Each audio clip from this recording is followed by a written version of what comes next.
Good afternoon, everyone. Good afternoon. How are you? Everybody's good, I hope? Yes? Okay, lovely. So, for those of you that don't know, my name is Marie Vickles. I am the Director of Education here at the Pérez Art Museum, Miami, and I'd like to welcome you all today to this lovely talk we're going to have with Sandra Jackson-Dumont. So, a little bit about today. Sandra Jackson-Dumont, she is the Frederick P. and Sandra P. Rose Chairman of Education at the Metropolitan Museum of Art, and her work encompasses a wide range of experiences designed for a diverse cross-section of audiences. Known for her ability to blur the lines between academia, popular culture, and non-traditional art-going communities, Sandra is invested in curating experiences that foster dynamic exchanges between art, artists, past, present, public, private, and people, places.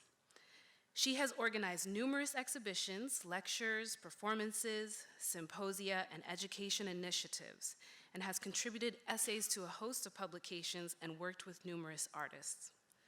Today, Sandra will highlight her extensive work on and knowledge of artist Kerry James Marshall, gathered while producing the symposium and publication Kerry James Marshall, A Creative Convening.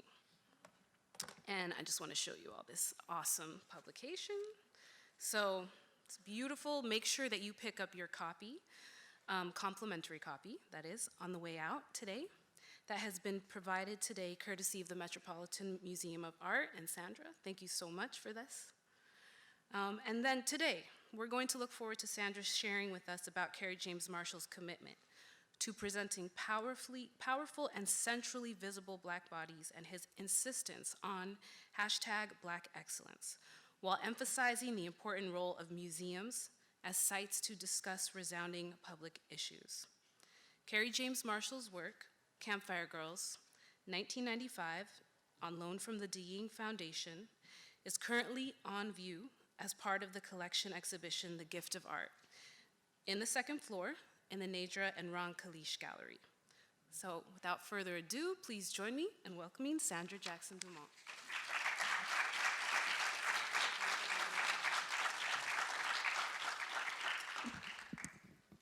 Hello. Oh, nice. I like Miami. You all talk back. We don't often have that in New York. People kind of sit and look like curiously at you. I'm just kidding. Thank you so much. First of all, thank you to my good friend Franklin Sermons, the director of this great institution, for inviting me down. He and I have been friends for quite some time, and so I am blown away and so excited about the work that he's doing here. I also want to thank my colleagues in education for their great work, for always connecting community and artists and intellectually rigorous material to the public, and so thank you all so much. So today, the title of this talk is I'll Take You There, and some people might know that name of that song, Mavis Staples. Sometimes, I was thinking of playing it as I got up, but that felt a little too kind of like showman-y. But it's a great song. If you haven't heard it, you should hear it. But I often talk about works of art as being really, really central to people understanding the importance of museums. I'll Take You There is something I talk about with my staff and people across the globe in terms of the role of art in society. Kerry James Marshall his work is central to the idea of going there. Oftentimes in museums, we talk about works of art being almost static in some ways, we collect them, we show them, we exhibit them. But what I love about Kerry James Marshall's work is that he believes that these works of art, and any work of art, is active and participating in society in critical and timely ways. So just a quick little something about where I'm from. I'm from the Metropolitan Museum of Art. This museum is one museum, 3 locations. I'm smiling kind of a little bit because we will soon go back to being 2 locations, but right now we are 3 locations. The Met Cloisters, the Met Breuer, and the Met Main 5th Avenue site. The vision for the Met is to create the most dynamic and inspiring art museum in the world. I love saying that because I feel like when I go to another museum and I say that, they say, hey, that's what we do. And I'm like, okay, yes, that's true. So it's like the vision for all museums, if you will. The museum, and I'm giving you this information because I want you to understand kind of what this exhibition, Kerry James Marshall Mastery, sat within. I'm not telling you these numbers because I just want you to know about the stats at the Met, but because the context in which this particular exhibition was shown was very unique, and it did something that shifted the landscape of art history and the role of museums in society in many ways. The museum this past year saw 7.4 million visitors. Education alone is responsible for close to 1 million of those people. They come right through the door to experience something that we have created. This is a fun fact. 1/3 of the total attendance at the Met is between the ages of 18 and 35. No one thinks of it that way. How many of you thought that the Met's 1/3 of its visitorship was 18 to 35? Huh, exactly. Oh, wow, 2 people. Wow, 3. You've done your research. That's great. Most people think gray hair, amazing silver foxes, you know, but not necessarily like very young people. These are other statistics. In education, our kind of practice is centered on this idea that education is an active laboratory of art and ideas, that we are trying to figure out this question. Everywhere I've worked, I've tried to figure out this question. How can we make museums irresistible? How can I make you love me?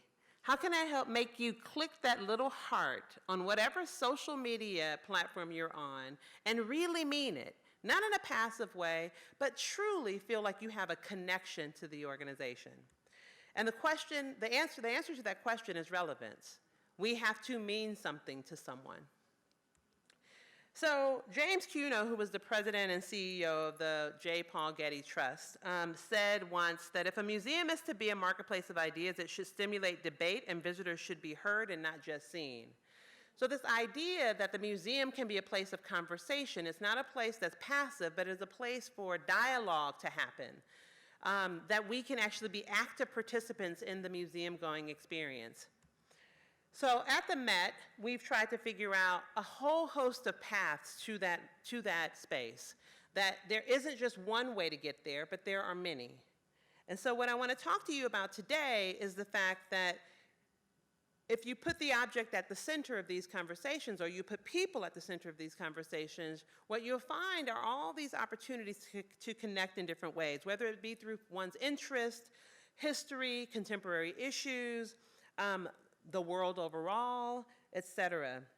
And so this is kind of what we see as a sweet spot, where information, experience, and interest kind of come together. I can't think of an artist, well, I can think of many artists, but for the sake of this conversation, Kerry James Marshall is super appropriate for this. His work really ignites that sweet spot for us to talk about ourselves, our interests, learn a bit about something we didn't know about, figure out what our shared experiences are and what our experiences are that are completely nothing alike, acknowledge that in the space, and then leave the space kind of changed a bit. I should tell you up front, I don't believe in safe spaces. I believe that there are safer spaces. I don't think that there is a such thing as a safe space. Those are my own views. And so I think that museums are safer than most spaces to have difficult conversations, but also inspiring conversations or to ignite curiosity. So the exhibition.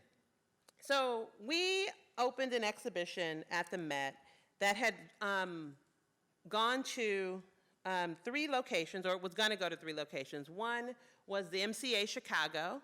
How many of you saw the show in Chicago? Okay, it was an incredible exhibition. In Chicago, for me, it was Kerry James Marshall in his current home situation. It was in the contemporary art context. It blew everyone out of the water. Everyone came, people flew from all over to see it, but it was kind of like a hometown celebration in the contemporary art context. After the Met, it went to the MCA Los Angeles, where it was actually one of his original homes, because Kerry kind of came of age in Los Angeles. And so it was kind of like a homecoming, if you will, right? But also in the contemporary art context. At the Met, it was really a show that was about the redefinition of the art historical canon.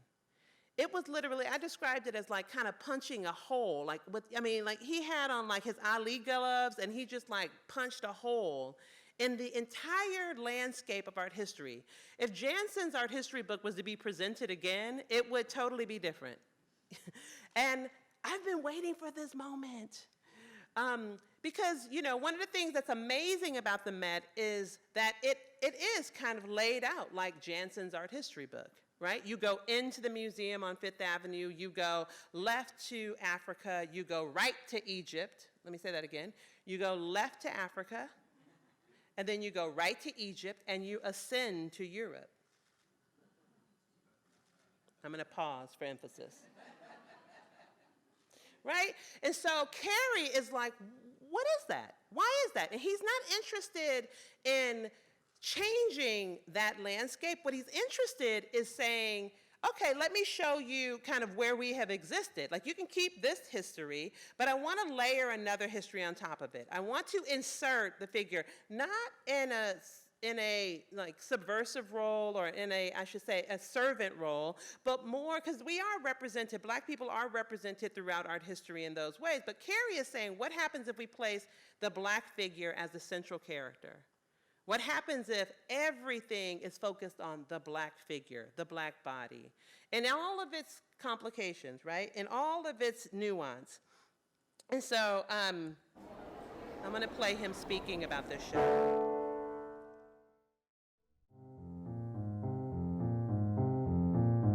What you hope a retrospective shows, in a way, is that your career was a thoughtful one. Embedded in the imagery is a narrative of change and transformation and growth. Mastery is an important concept. It implies having achieved a certain level of proficiency that gives you the freedom to do what you want without fear of the consequences. In the entire narrative of art history as we know it, there's not a single Black person who has achieved the title of master, certainly not an old master. Mastery means that one is able to self-determine, to determine how one wants to be represented, how one wants to be seen. I tried to make a commitment to the craft. Everything about the picture is in my control, but I'm not working in a vacuum. I'm working in a culture that has a history. The goal was ultimately to be free and to not feel compelled to compromise ideals, vision, integrity in order to just fit in. And if ultimately the museum was a place that I wanted to go, I didn't have to abandon the Black figure in order to get here. I decided early on that you have to be able to see evidence that I experience pleasure, that I experience pain, that I have desires, that I'm aware of history, that I'm a political creature, that I'm also a social creature. That's what it means to be a complete human being. I think that's true freedom. So, Kerry, I know, right? I'm like, I don't know, like, if there's, first of all, one day I'm going to do a program, no one can steal this idea. But one day I'm going to do a program with Kerry James Marshall and Arthur Jaffa, where I just sit them on a stage and I just hold up flashcards with random words on it, like hair, and they will just like riff on it. I mean, this is almost unedited Kerry. There's no, I mean, it's amazing kind of his appetite for information, but his intellectual swagger is like no one else's. And so he's amazing in that sense. So what I want to show you now are like images from this exhibition as it was installed at the Met, because I think that the context of this show was 2 floors in the Met Breuer building. Now, when I worked at the Whitney years and years ago, we had a Kerry James Marshall exhibition there as well. And so I was worried when this show opened, oh, it's going to feel like recanting the same narrative or whatever. But oh no, literally the fact that it was the Met was significant. The second thing was that he also was looking at this work in context. So when you got off of the elevator on one of the floors, this is one of the only locations of the three where you could actually see all of his garden series all together in one giant room, where you could see it all in context. The other thing is that he selected works from the Met's collection that inspired him or that he looked to. And so it was really specific to the Met. And so what you see here is an installation of works from the Met's collection. Now, the other thing that's so powerful about Kerry is that he's looking at an interrogation of the institution. So to hang this show, it meant that he was actually critiquing the very institution that he was actually showing his work in, which is pretty fascinating. It's wonderful. It's the history of artists in many ways, but also that all of the curators of this project were very invested in the idea that this actually could transform art history. Kerry, what I'm going to show you now is a video of him talking about a work in the Met's collection that you understand his extreme knowledge of this particular institution's role in the canon of art history, but also why he has a level of criticality about it. My name is Kerry James Marshall, and I am a painter.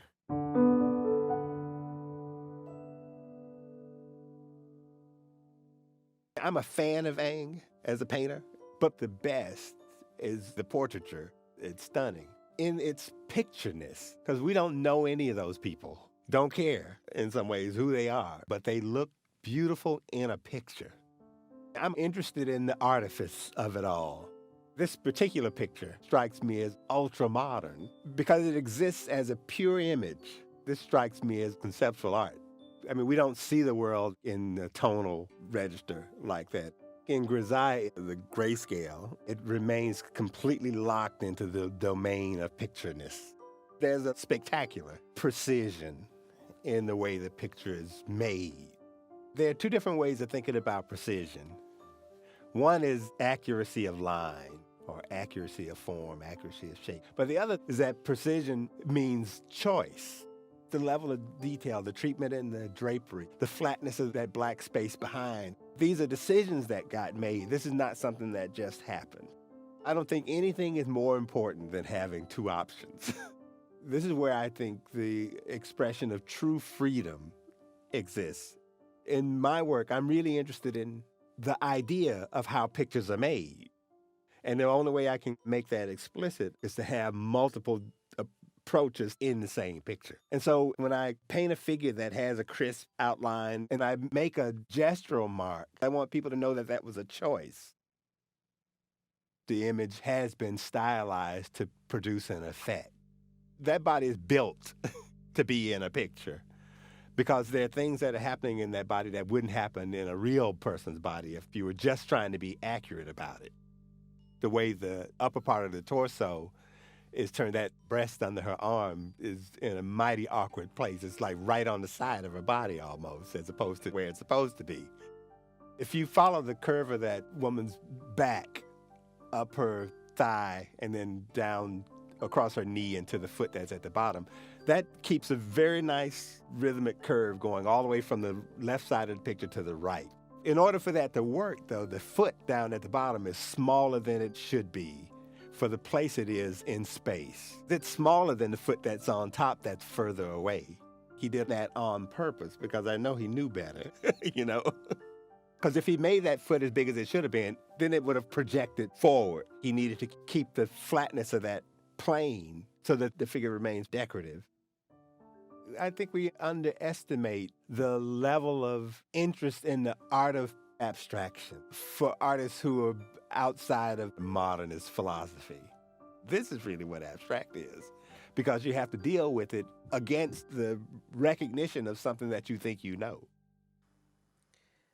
So Kerry's work during the run of this show became important on so many levels for New York City. People almost pilgrimaged to see this show. It was incredible to see the droves and droves of people, art students, art historians, educators, elementary school students, teachers, everyone was just coming to this. Community people, folks that had never darkened the door of the Met before came in droves to see this exhibition. And so one of the things that we talked a lot about with communities and with artists and audiences was that we wanted people to be able to have really, really important conversations in this exhibition, ones that Kerry was opening up. So the reason this talk is called I'll Take You There is because in this space where folks wanted to come and talk about these paintings as being just beautiful pictures, if they were really talking about the paintings themselves, the works of art, they had to go there. They had to have the discussions. And so James Baldwin talks about this. The role of the artist is exactly the same as the role of the lover. If I love you, I have to make you conscious of the things you don't see. And I think that that is what Kerry's doing. He's also saying what Nina Simone says, an artist's duty, as far as I'm concerned, is to reflect the times. So what the sad thing about Kerry's work is that works that he made so many years ago still ring true today. So I'm going to show you a work he made from 2002 called Heirlooms and Accessories. How many of you have seen this piece? So this is a beautiful work of art. It's very, very, very elegant. You actually, if you're not paying attention, you can just walk by it and just say, oh, it's a beautiful kind of like heirloom photograph, or heirloom work of art. And so this is the one all the way across at the end of the room. I'm going to show you a close-up of it. And so I'm going to show you the source image for this before we get there, and I want to prepare you that it's not an easy image to look at, but it is an important image to look at. So Heirlooms is from 2002, or Heirlooms and Accessories is from 2002. The implications of this image are pretty significant because the representation of the source image is pretty incredible. This is the three images of the women are women that appear to be in lockets, and this is the source image of that. It's a double lynching from 1930 in Indiana. I'm going to go back. I know how challenging that is to look at that. So what Kerry is doing is trying to figure out kind of why does that image look so acceptable, so ordinary? Everyone looks like it's just a normal day. It's a social occasion, actually, that image from 1930. And so for him to actually bring that into the art context, he's trying to help people understand that, yes, there is the double lynching, but let's talk about all of the other parts of that image that lead us to not talk about the fact that people were there socially, that they were engaged in an event that they documented. That photograph became a photograph that was a postcard that people sent to their family members across the country to say they were there. And so what this allowed us to do for students that were talking about, the rural South, that were talking about it as a part of their curriculum, elders that came to see this exhibition talked in deep and rich ways. But moreover, the thing that really was, really, really powerful was I was walking through the galleries with a group of young people and overheard them talking about this image and talking about the fact that it reminded them of what was happening with Eric Gardner, who actually ended up being, held in a chokehold for 15 to 19 minutes. And we had people that were a part of the Black Lives Matter movement come and have conversations in the galleries about what was happening in their daily lives, in society right now, but using artwork to have rich and deep discussions. So when I say there's no safe space, that's not emotionally safe in many ways for a lot of folks to have those conversations in other settings, but at the museum it became like an extremely safe space for people to have those kinds of dialogues.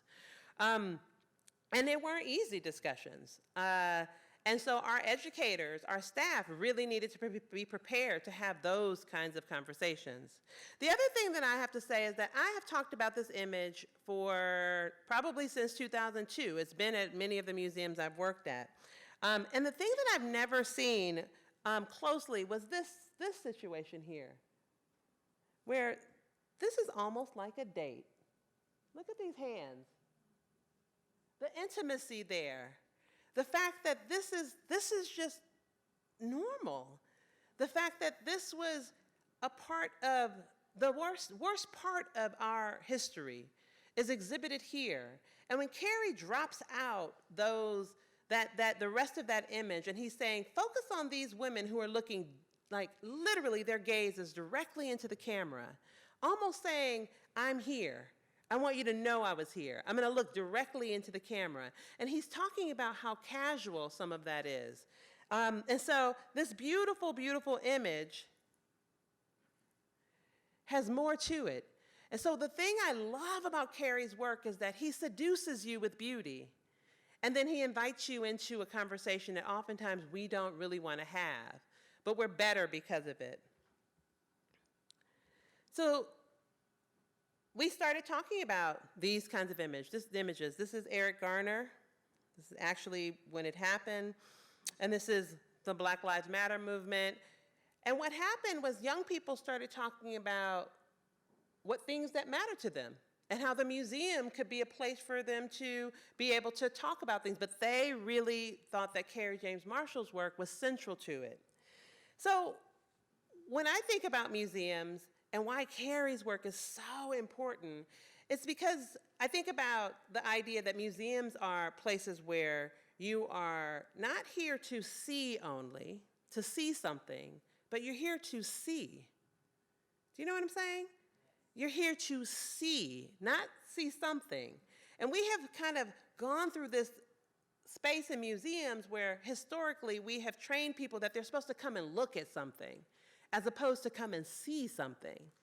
And I think that that's the magic of an artist like Kerry James Marshall, where he is like peeling back the layers and saying, let's have the discussions. Let's have them through the lens of art history, through the lens of a whole host of things. And so one of the statements he made at this convening, and I'll talk about that, and he touches on your head, your heart, and that is part of seeing as well. He says, there has to be a point at which you can no longer tolerate a view of beauty and the projection of desire as a kind of singular white-oriented ideal. He also says, all I want to say is that freedom is not conferred, freedom is assumed. You have to assume you are free, you have to take it, you do it, you act it, you behave it, you implement it. That's what freedom is.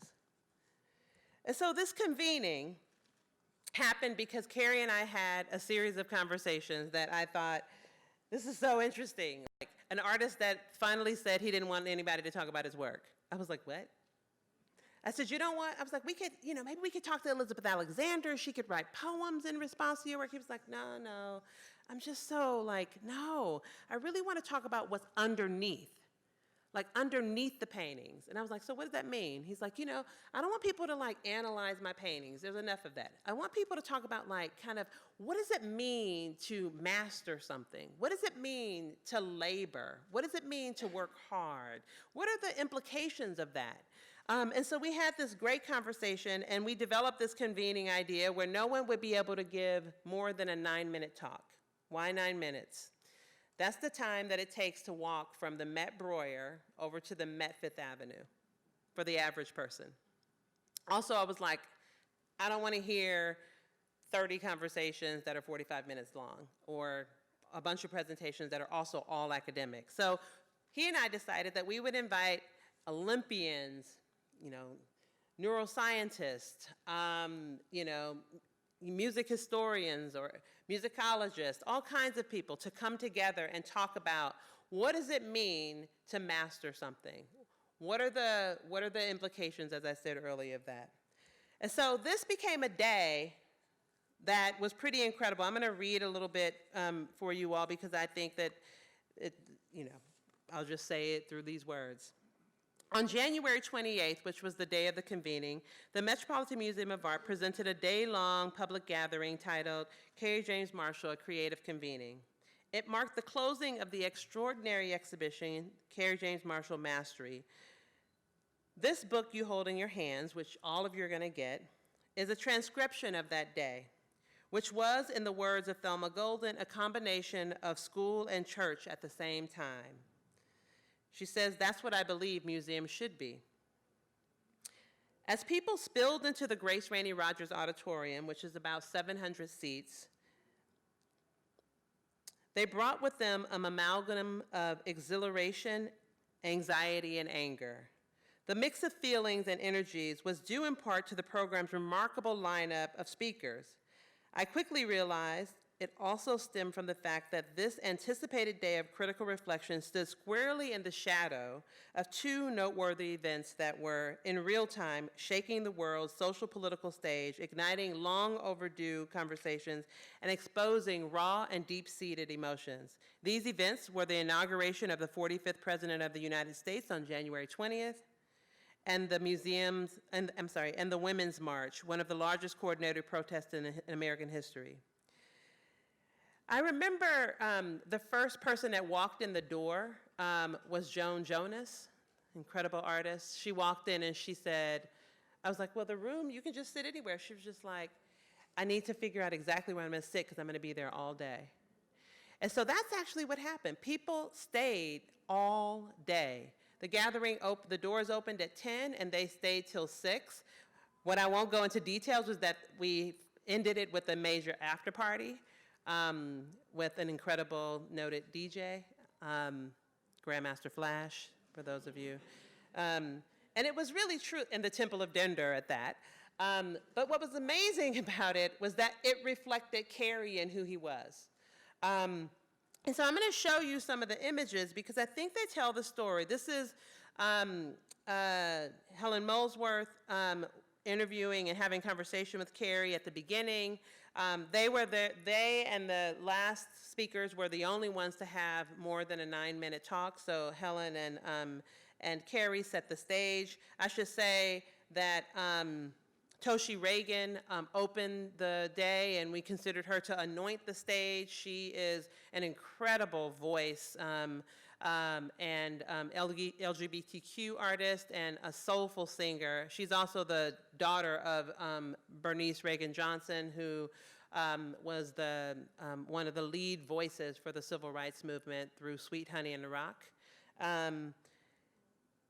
We also had the incredible kind of joy of being able to have a scholar present on the architecture in Kerry James Marshall's work. And from an architectural point of view, those that are featured in his work, the works of art, the architecture featured in his works of art are iconic in and of themselves, and they represent real places made by incredible architects. And so he has begun an incredible scholarly approach to that work.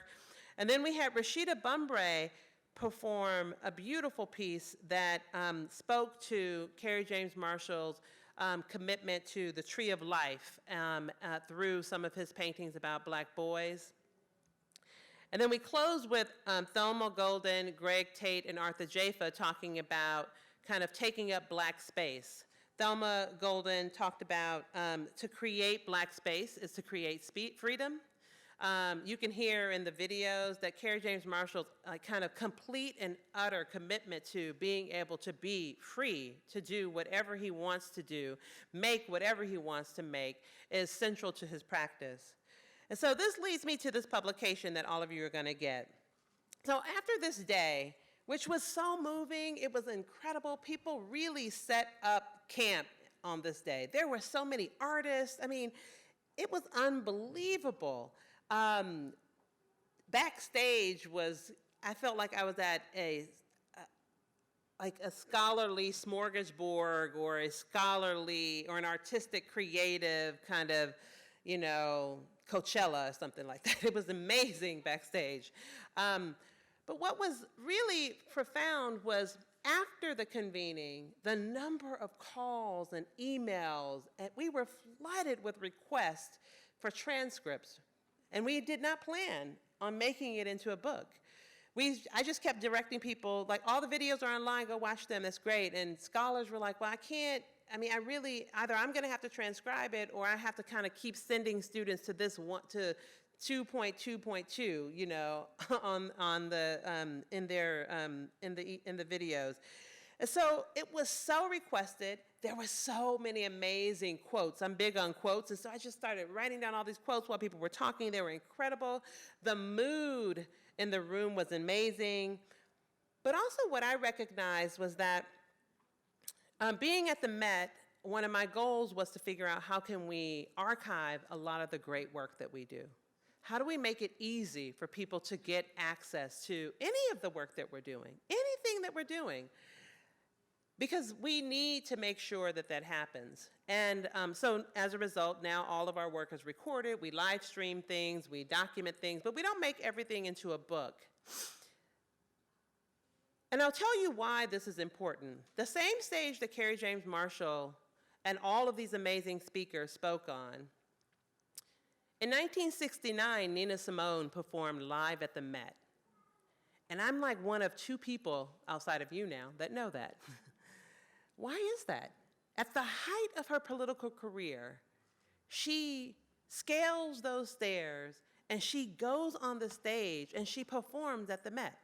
It's one of the first jazz performances. It is the first jazz performance to happen at that institution. It's one of the few jazz performances to happen at any museum in this country at that time. And it is at her most political moment. Twyla Tharp performed on the grand stairs at the Met. Martha Graham inaugurated the Temple of Denture. All this amazing practice. Like, why is it that no one knows about these things? In the 70s, in 1969, the Met also published an amazing document on poverty and housing. I mean, it's astounding. Romare Bearden was a fellow at the Met in 1972. Like, how is it that no one knows this? And so I am so committed to the archive. I'm so committed to making sure that people don't have to search far and wide for these amazing, interesting, compelling things that have happened.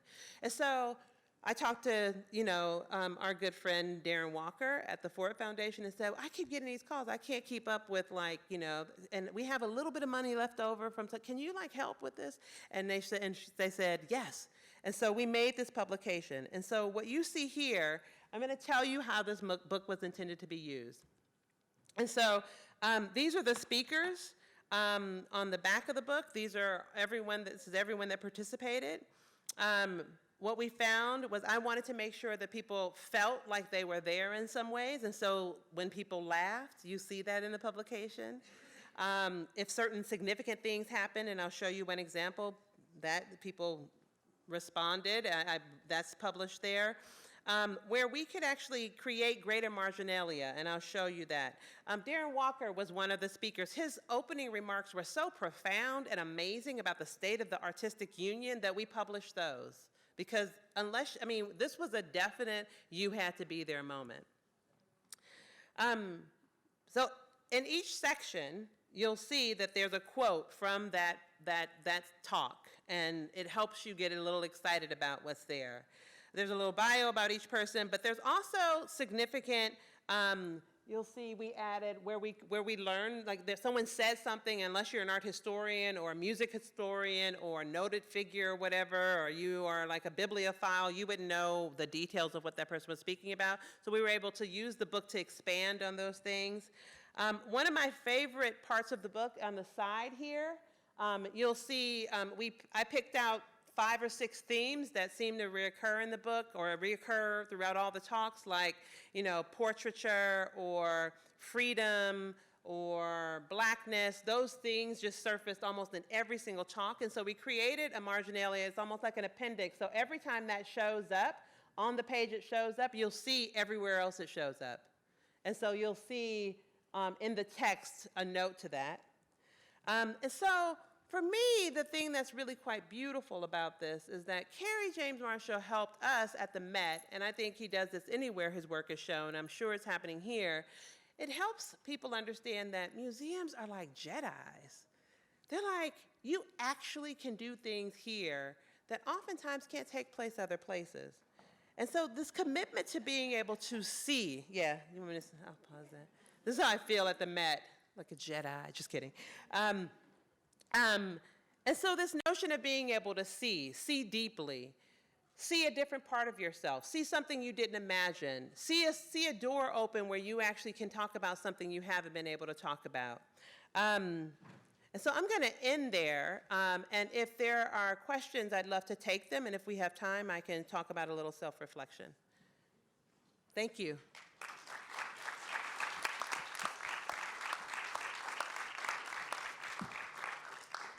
Thank you so much. That was amazing. So we're going to have microphones going up the sides of the stairs. If you'd like to say a little something, just raise your hand. So this was part of our Scholl Lecture series, and I'd just like to acknowledge and to thank Deborah and Dennis Scholl. Thank you so much. Thank you. And if you enjoyed this talk, save the date, May 30th, that's a Thursday.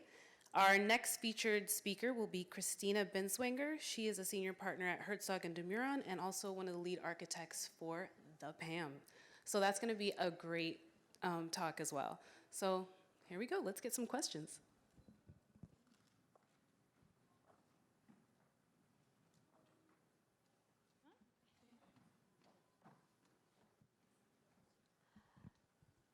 You mentioned that you were you were recording or these events that take place at the Met. Are they available online? So yes, so if you were to go online, so if there was a talk today, you could live stream it on Facebook. And then we take it, and because the volume of talks is so high, you'll find it on our website in a couple of weeks. And so you can see any of those things. Wonderful. Yeah, definitely. And all of these speakers and performances for Kerry James Marshall are up and online, and you can watch them. The book does not take the place of seeing them. They're amazing. Sandra, what's happened in our society that suddenly, maybe lately, that we're so willing to embrace Kerry James and this work and this body of work that's been ignored for so long? I mean, what's changed really in our society? That's an excellent question. I can only kind of give you my opinion about what's changed. One, I think, because this isn't the first time, I should say, that there has been kind of this interest in having discussions about race and community, et cetera. So that's one thing. The second thing is I think that we have people that are working on shows that have an interest in this subject matter. People that are controlling the content care about it. And so that's an important thing, right? So you have to have people that care about the material and institutions that are willing to show it in place. I don't think that that's a new thing, meaning people have, you know, there's a lot of conversation in various communities about like, oh, wow, this is new. You know, Kerry James Marshall is so new. And I'm just like, what? It's not new. And it's not new because you just found out about it, right? That's what feels so new about it, right? So I think those are two reasons. The other thing that I think is interesting is that museums are really understanding that they need to be relevant. Full stop. I talk all around the world about this notion of relevance and the need for museums and cultural institutions to play a significant role in the daily lives of the public. Unless it should be as common as going to the movies. It has to be. It has to be much more a part of folks' daily walks. And so there's that. And then on the other side of it, we have a lot of musicians and popular artists now that are speaking publicly about their interest in the arts. And so they have become somewhat of a marketing campaign for the arts.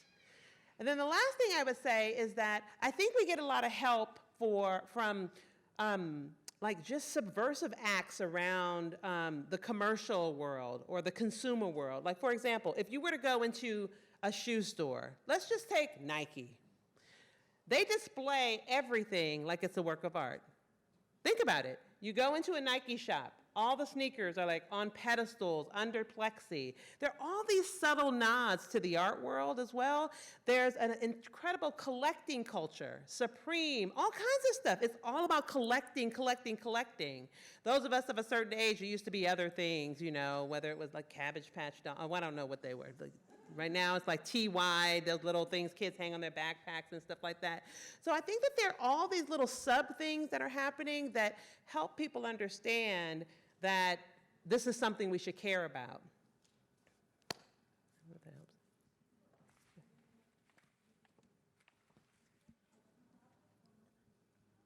Hi. Hi. If you could answer two questions, possibly. Sure. The accessories to murder piece, the heirloom pieces, I wanted to know, was the Met provided with the source material to show? Like you had showed in the slide, the postcards were the postcards on display by chance at the museum? We didn't show the source materials, but I can tell you, you can see that image in the actual work of art. So Right, that background image, you Right. actually can see it if you look closely. It's just kind of like ghosted. Oh, So you okay, can see okay, it. Okay. In this slide, you can't see it. But Right. if you look closely, you actually see the lynching. You see it. But but if you don't look close enough, or if you don't have someone guiding you through the process, you could just keep walking, right? Right. But people that spend time looking, the opposite thing happens with another work of art of his, and it's about the Black Panther Party. And it's completely black. I mean, but the more you look, you start to see figures. I mean, it all just starts to reveal itself. But you have to spend time. And we don't spend time with works of art, right? So this was a show where we were like, no, stay right there. Like, just keep looking. And if you didn't get it, we're going to tell you, right?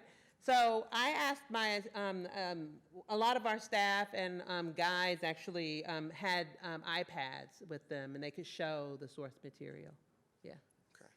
My other question was in reference to what you had just said about the institution, which is what is taking more interest in these kinds of works of art.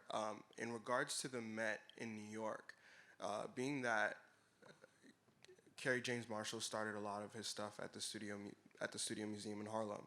Are there any efforts by the Met to partner up with them to see the newer Black artists that are coming out and doing what they're doing? That's a great question because specifically, I'm a Studio Museum alum, as is Franklin. Yes. I was just with them yesterday. Yes. So actually, there's a project called Expanding the Walls, which is a photography project that is inspired by the work of James Van Der Zee. So it was really designed to activate the collection and get young people to understand their history, but also the history of photography, and also the lineage of people like James Van Der Zee, Daoud Bey, people like that. Daoud Bey studied at the Studio Museum. He was a staff photographer there. And so that is really important. So the Met, during this moment of transition at the studio, is showing that student exhibition. So it showed it last year, so it has the work of Van Der Zee, and I founded that program. It's my only claim to fame, is that program. And yesterday there was a young woman that spoke at the Studio Museum's luncheon, and she sang and she gave a speech, and then she closed out by singing again. What was powerful about it was, who was in the audience, speaking to your question, Alicia Keys was in the audience.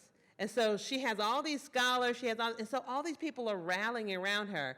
So the Met is definitely connecting to those kinds of things. And also the Studio Museum's history is tied up in the Met as well, in many ways. Yeah, so, yeah. Does that answer your question? Yes. That's one of the million ways, by the way. Hi, I was fortunate enough to see Mastery at the Met Breuer, and then I happened to be in Los Angeles. I saw it was there, and I had to run to see it on the last day because it was plate shifting for me in New York, and I just thought, oh, I'm going to get to see all the paintings that I fell in love with and that really stayed with me for weeks and weeks after. And then in LA, it was completely plate shifting in a totally different way. It entered me in an unexpected way again. Yeah. I was wondering how much he may have had to do with the curatorial process with the hanging of both shows, and how much input he had, and if he had different ideas for the different cities he was in. Because they are different experiences, parallel experience of race, I assume, but different experiences on different coasts in different places. Oh, yes, that is such a great question. Like when he talks about in that first video, like, I am a this kind of being, I'm a social being, I'm a political being, I'm a blah, blah, blah being, I am making work in a context. So this work moving from place to place is in different contexts, right? So to answer your question directly, one of the things I love about Kerry, he's like, I made the work, it's in the world, I don't need to be all involved in all that stuff. I was like, wow. So even with the book, I was like, oh, Kerry, can you just look at this one more time? Like, he was very much involved. We had planning meetings about the convening, but he wasn't like very kind of like belabored. I want this, you're in service to me. Totally not that at all on any level. He was like, my space in this is over here making this work. And when it goes out into the world, people can think whatever they want, and it may not even be what I intended, but I think it's interesting that there's varied readabilities of this work, right? That's what great work does. It's like looking through a prism. You can see it from so many different vantage points and angles, and people bring their own perspectives to it. Quite as it's kept, we had some older people, particularly Black women, not a lot, but a few, that even surprised me. I thought that everyone would be proud. Like, they come in, they're like, oh my God, like, yes. And many people were like, this looks like a cartoon version of us. Like, this doesn't look like me. Why are these folks like, why are they painted so dark, and why are they saying this? But when I explained to them, he wanted to be unapologetically Black. He didn't want there to be any question whether or not the central figure was Black. They're like, okay, I understand it, I still don't like this. Right? So I get it. I love that he's doing that, but I don't like it, right? And so that leaving space for that as well is so important. The other thing is that with this, he was like, the gallerists and others were like, he has to look at this. And then he texted me, he was like, can you just tell them that I told you I don't need to see it? And so I think that's incredible, right? So I hopefully that answers your question. Yeah, he didn't play a big role in the installations. He played a role in the work, and he had initial conversations, but he didn't like dictate every single installation. So we as museum goers have been reading a lot about what's going to happen at MoMA, that they're closing, they're going to be rehanging the galleries, trying to bring in more artists of color and women. And I am wondering if that kind of thinking and discussion is happening at the Met, and what plans you all may have to make change. Yeah. So, yes. I don't think that there is, I was going to say, I don't think there's a museum in this country that isn't thinking about that.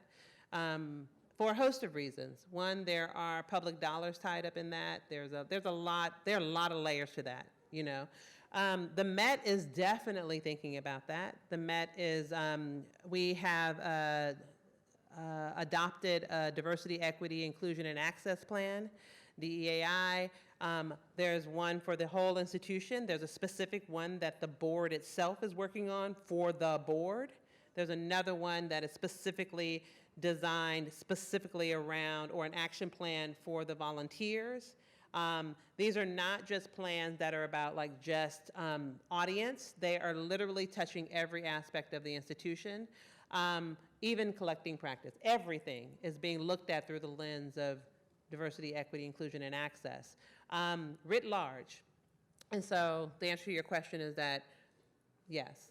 The second thing is that the Modern and Contemporary Galleries rehung a few years ago. Randy Griffey rehung the permanent collection galleries.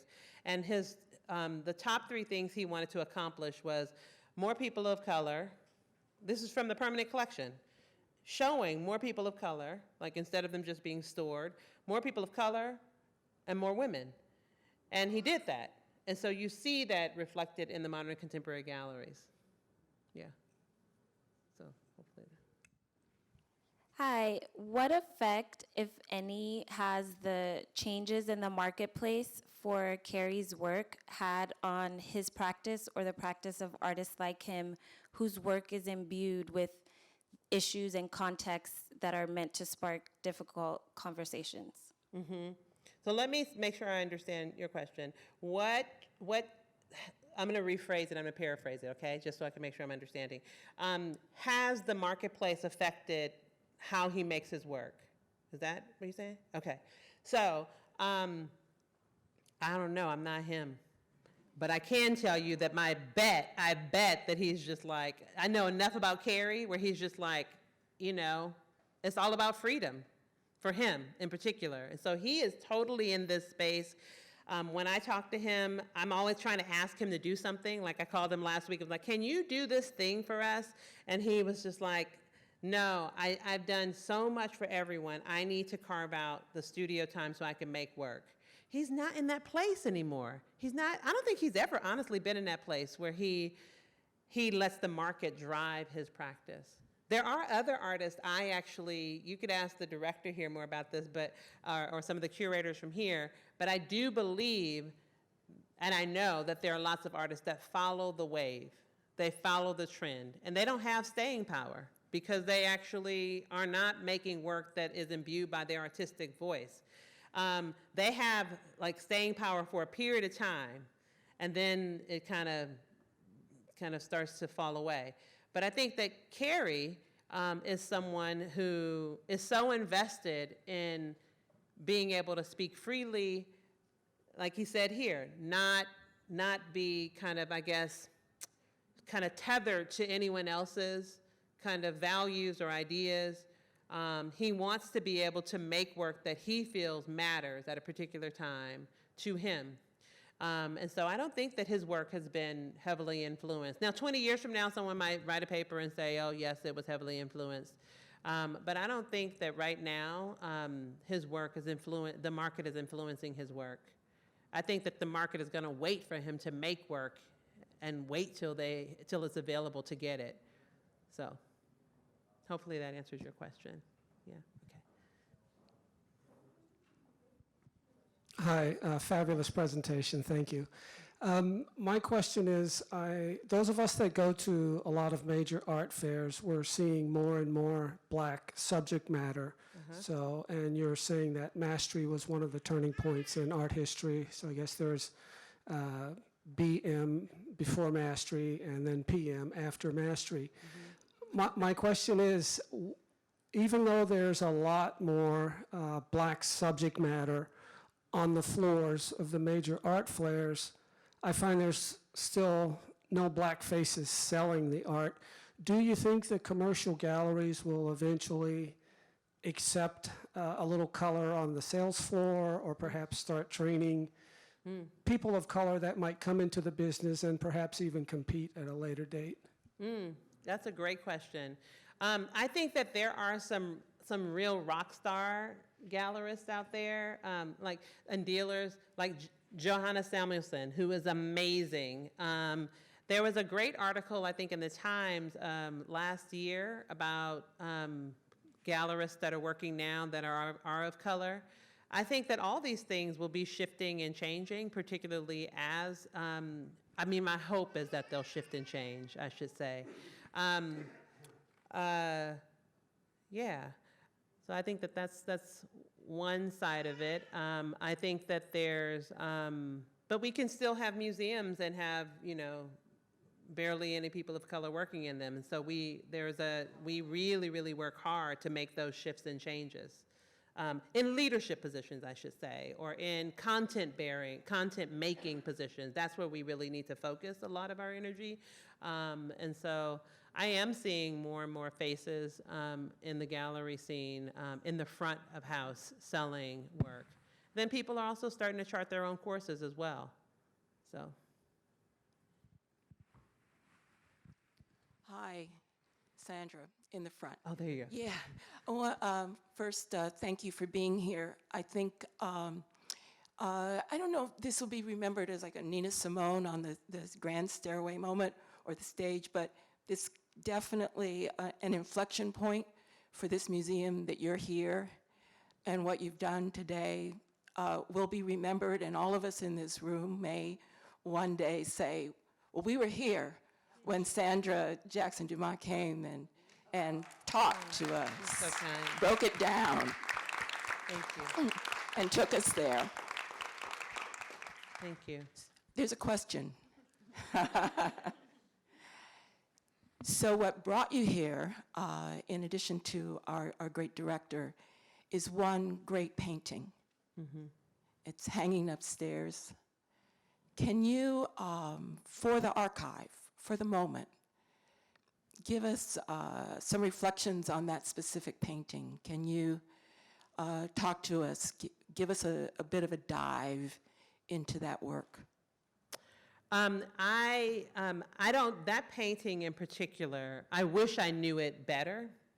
It is a work of art that I think is, it's a sister painting to some young men, and there's another painting Kerry does around kind of like Boy Scouts or Campfire Boys.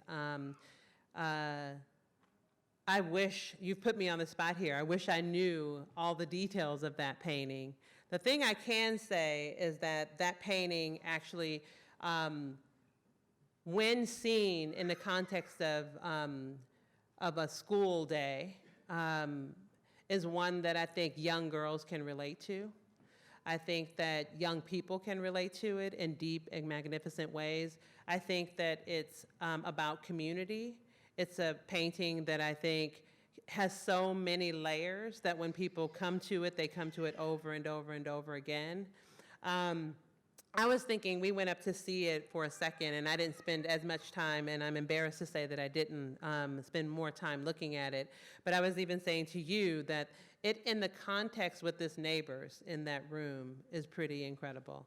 That room, you walk in and you actually want to spend time in that space. You want to have conversations with people that are adjacent to you.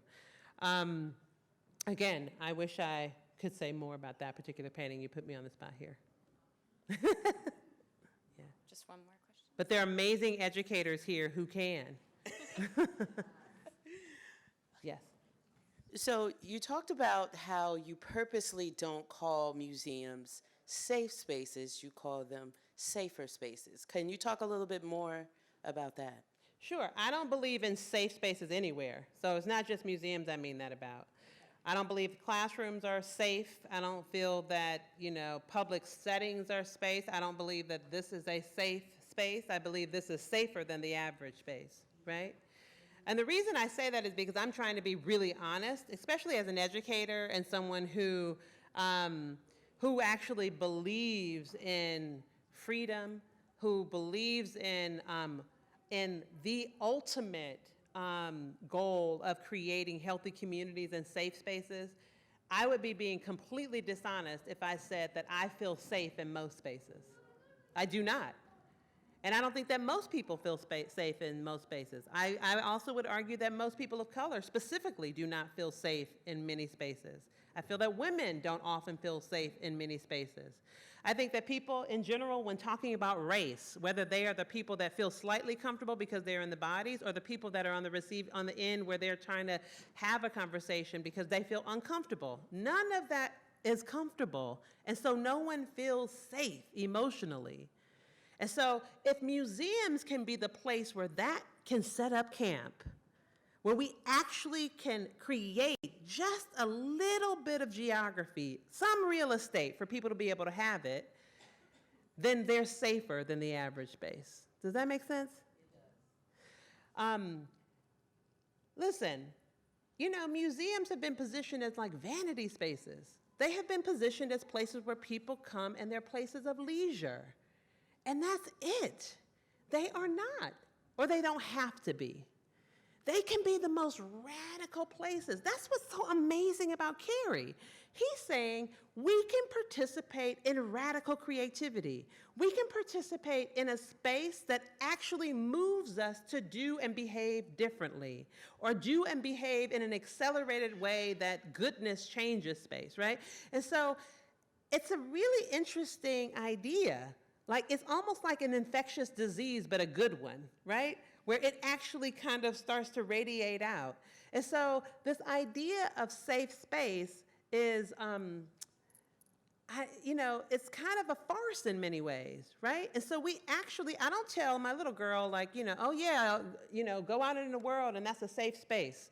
I don't tell her that because I know that there are conditions in which she is going to feel unsafe. So it's better to be honest and say, here are the spaces that are safer. So go there. And here's how you create safer spaces. So that's why I say that. So, Please join me in thanking Sandra. thank you.